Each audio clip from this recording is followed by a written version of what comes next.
This idea, I play with this idea. I don't want to assert it as a dogmatic fact, but there's something that's always been in me that if, or to the extent that people participate in this deepening and broadening of consciousness under these Buddhist practices and other practices within all traditions and the mystical strains of various, but in Buddhism, it's so concrete.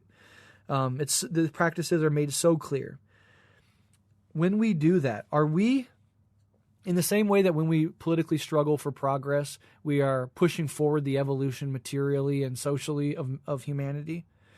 When we engage in such practices of deepening and expanding our consciousness and transcending our ego, are we also involved in the evolution of human consciousness? The evolution of human moral development? When you weep as a total stranger sitting in the United States for the suffering of Palestinians who you don't know, you've never met, you never will meet, across the world, speaking a language you don't speak, worshiping a God you might not worship, and you are doubled over in extreme weeping pain for their suffering, are you on the moral edge, the leading cutting edge of human moral development? I think you are. So when we think about dialectically humanity as evolution, everything is in constant flux, everything is in a state of evolution. We understand that politically through our apprehension of dialectics within Marxism. We understand that morally in the development of that part of our human heart that cares about complete strangers and refuses to otherize, right? That looks at the suffering of somebody, doesn't otherize it, doesn't distance itself from it, but embraces it, opens its heart to it, suffers with it, and to the extent that it can.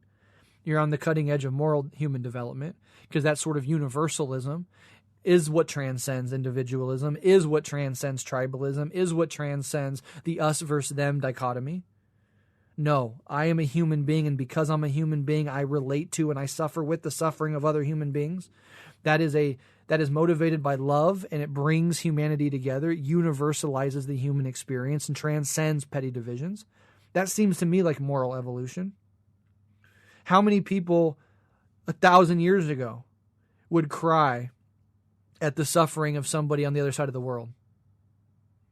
If you could go show, right, some fucking guy in France in the 1300s, hey, look at this guy over in China who suffered this horrible, unfair death.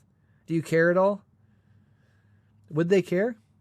Maybe 1 in a billion. There's always been that spark within humanity. The Buddha and Christ had it 2,500 years ago. There's always been people that have felt that way, but they've always been the minority. Today, it feels like more and more people, especially with our communicative technologies that allow us to see the world in ways we could never before, seems like more and more people are starting to feel that way. And the moral implications of that developing over time and becoming entrenched in every human heart seem like moral evolution. Okay. And then we look over to the consciousness realm. Is the transcendence of self the identification with something deeper and bigger than the ego? And all of the spiritual and existential and psychological and conscious impacts of spiritual practices also a way in which humans push the boundary of consciousness and thus the boundaries of conscious evolution? And when all three of these things, the socio-political, the moral and ethical, the spiritual and consciousness aspects, if you can embody the cutting edge of all three of those things, I think you unify and make holistic this evolutionary force. You are now not merely an individual choosing a lifestyle. You have now put yourself with other human beings who are on the cutting edge of evolution, of our species' evolution. You represent the leading edge. The Buddhist, the realized Buddhist, represents, in some respect, the leading cutting edge of what human consciousness can do and how deep it can go. The person who feels deeply love and compassion and connection to total strangers across the world and who share in their suffering and wish nothing more than to stop it are actively engaged in the moral evolution of humanity and are giving rise to, are manifesting through the individual this collective moral evolution. Don't lose that part of yourself. Don't ever lose that part of yourself that cries when a total stranger suffers. Lots of people cut that part of themselves off. We know these people in our lives. They can't be moved. You could show them pictures of Palestinian fathers pulling children out of the rubble, and they'll say something like, well, Israel does have a right to defend itself, and, that's horrible, but things need this, life has always had war, and these people have shut themselves off, and they've made themselves small. And we see those sorts of people all around it, in our families, amongst our friends, in our communities. They are the average moral person in the world. They're not bad people. They're not serial killers and sociopaths. They care about their family. They'll help a neighbor who needs help. But they can't open their heart to the people. Those people are too other. Right? I can't open my heart to that. Now, if my neighbor suffers, my neighbor's house on fire, I'll heroically run in there and try to save their cat. I'm not a bad person. I'm even willing to sacrifice my life in some instances for other people. But zooming out, I'm on that average end of the bell curve of morality. There's nothing wrong with that. But to be on the far, edge of the progressive side of human moral development is exciting, and it's something you can contribute to by feeling those feelings and not shutting off your heart.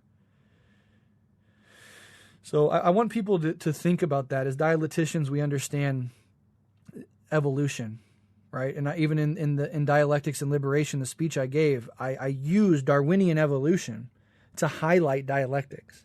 I used, evolution via natural selection as a perfect example of dialectical materialism in the world. It is the quintessential example of dialectics, evolution and how that process occurs, and materialism. No supernatural or idealist cause needed. This is how nature itself in the material realm, animals and organisms and genes, unprompted from some creator, right? How this evolves naturally. So that's materialistic. It doesn't need supernatural or idealist explanations for it. Metaphysical explanations for it. It's material. So yes. So those are my thoughts about evolution. And once you accept that, you're invited to participate in the fucking evolution of our species. You can, in your own, not by yourself, but through yourself, express the cutting edge in all three of these terrains. And that is fascinating. And if you're going to dedicate your life to something, is this not worth it? Is not trying to make yourself an instrument for the evolution of our entire species a great way to spend your life? It seems much better than pursuing status and wealth and money and fame. My God. Food for thought.